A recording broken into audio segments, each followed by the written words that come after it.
Hello students, मैं education मित्र पीके अपने YouTube channel में आपका स्वागत करता हूं। दोस्तों 2023 में नीट के अंदर आपसे एटॉमिक स्ट्रक्चर से 2 क्वेश्चन पूछे गए थे, जिनका डिस्कशन हम इस वीडियो में करने वाले हैं। फर्स्ट क्वेश्चन में पूछा है select the correct statement from the following. आपको 5 स्टेटमेंट गिवन है, उनमें से हमको क्या है करेक्ट स्टेटमेंट को सेलेक्ट करना है। फर्स्ट स्टेटमेंट कह रहा है atoms of all elements are composed of 2 fundamental particles. बिल्कुल गलत स्टेटमेंट है। ये कह रहा है 2 फंडामेंटल पार्टिकल्स इनका बनता नहीं, 3 फंडामेंटल पार्टिकल्स हम जानते हैं, न्यूट्रॉन, प्रोटॉन और इलेक्ट्रॉन। इन फंडामेंटल पार्टिकल से आपका एटम का फॉर्मेशन होता है। ठीक है, तो ये रॉन्ग स्टेटमेंट है, यानी कि ये गलत हो गया। ओके, नेक्स्ट कह रहा है the mass of electron is 9.10939 into 10⁻³ kg। बिल्कुल करेक्ट ऑप्शन है, यही इसका क्या होता है, मास होता है। तो सेकंड ऑप्शन करेक्ट है। अगला कह रहा है the all isotopes of A given element show same chemical properties. बिल्कुल करेक्ट ऑप्शन है, सेम केमिकल प्रॉपर्टीज होती हैं, बट आइसोटॉप्स की क्या होती है, फिजिकल प्रॉपर्टीज़ डिफरेंट होती हैं। 2 isotopes have different physical properties but have same chemical properties. Okay, next आपका जो स्टेटमेंट है वो है proton and electrons are collectively known as nucleons. बिल्कुल गलत स्टेटमेंट है मित्रों। आपको पता है कि जो न्यूक्लियस है उसे किसको बोलते हैं अपन, न्यूक्लियस के अंदर न्यूट्रॉन और क्या होता है प्रोटॉन, इनको कलेक्टिवली हम क्या बोलते हैं, न्यूक्लियंस। बट ये कह रहा है प्रोटॉन और इलेक्ट्रॉन्स को, तो ये गलत स्टेटमेंट हो गया।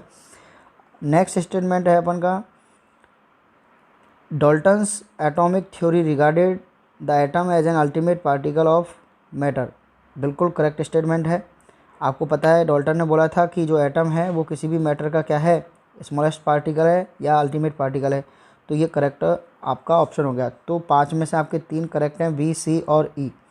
तो अपन ऑप्शन देख सकते हैं बी, सी, ई कौन सा ऑप्शन है। ऑप्शन नंबर जो है सी, उसमें वी, सी, ई को करेक्ट दे रखा है, तो ये आपका करेक्ट आंसर हो जाएगा वी, सी, ई। ओके, तो नेक्स्ट क्वेश्चन की ओर हम मूव करते हैं। क्या क्वेश्चन आया था नेक्स्ट, बहुत शानदार क्वेश्चन था क्वांटम नंबर से। देखिए नेक्स्ट क्वेश्चन क्या है।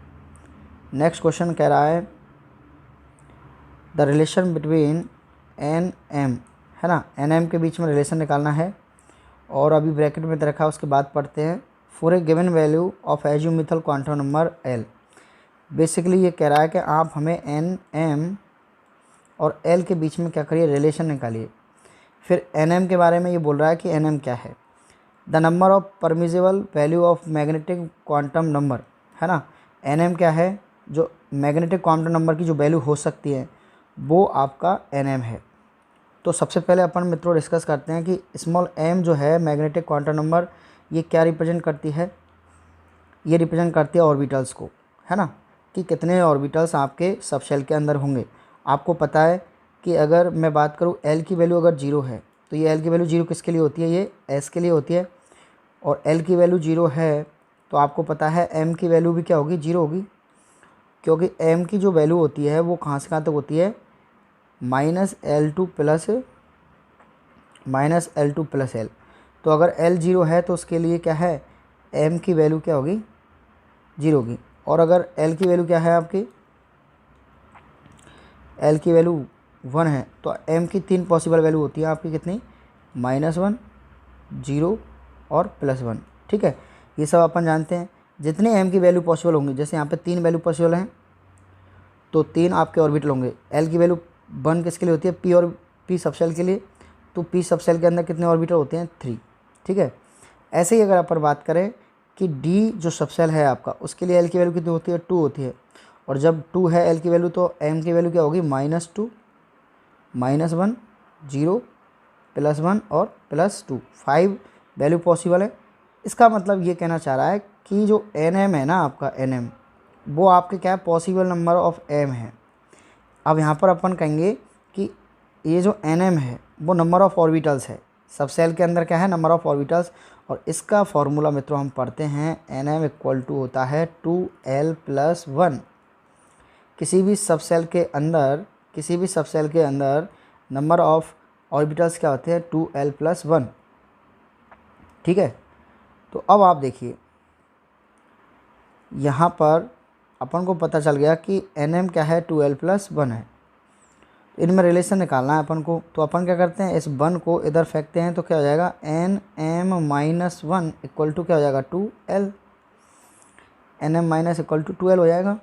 और अपन को l और nm में रिलेशन निकालना है, तो अपन क्या कर सकते हैं, यहाँ से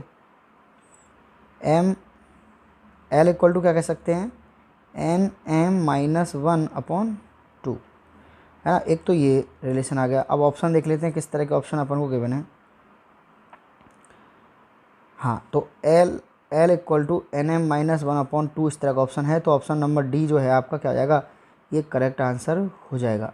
तो ये बेसिक सा क्वेश्चन था आपका किससे, क्वांटम नंबर से, जिसका अपन ने पूरा सॉल्यूशन देखा है। l equal to nm-2 nm-1/2। अब आप कोई भी l की वैल्यू पुट करके देखिए, उसमें आपको नंबर ऑफ़ ऑर्बिटल्स पता चल जाएगा। जैसे यहाँ पे हम l की वैल्यू 1 पुट करते हैं, है ना, l की वैल्यू 1 पुट करते हैं तो nm की वैल्यू कितनी आएगी, तो 2, देखो l की वैल्यू 1 पुट की अपन ने, और यहाँ क्या आएगा, nm-1/2। 2 को उधर 1 से मल्टीप्लाई करेंगे तो 1, और ये जो -1 है वो इधर आके +1 हो जाएगा। तो ये nm की वैल्यू कितनी आ जाएगी, nm की वैल्यू आ जाएगी मित्रों 3। तो आपको पता है l की वैल्यू 1 किसके लिए होती है, p सब सेल के लिए। तो यहाँ पे नंबर ऑफ़ ऑर्बिटल्स कितने आ गए, 3 आ गए।